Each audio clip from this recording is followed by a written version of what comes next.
Hi guys, tanghaling tapat, alauna ata ng hapon ngayon. Grabe, ang init, sobrang init, kaliligo pa lang. Ito yung lugar namin dito. Yung walang tao, walang mga bata. Hindi yung katulad dyan sa Pilipinas na nakakamiss yung kahit dyan dahil bata, pulan, maraming mga paninda. Yung wala dito. Lahat yan, lahat ng bahay na yan, air condition yan. Lahat ng nakikita ng bahay dito. At dito, ito yung mga basura, di ba?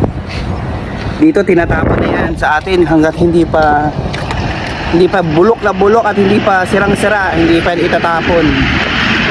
I-repair pa natin yan dyan sa Pilipinas. Pero dito, wala, tapon na yan. Hindi lang kaibahan natin nandito tsaka ng Pilipinas. Tapos may mga basurahan kada kanto. Yan siya.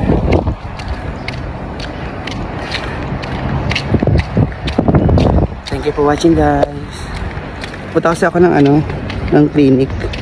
Pa-check up ako.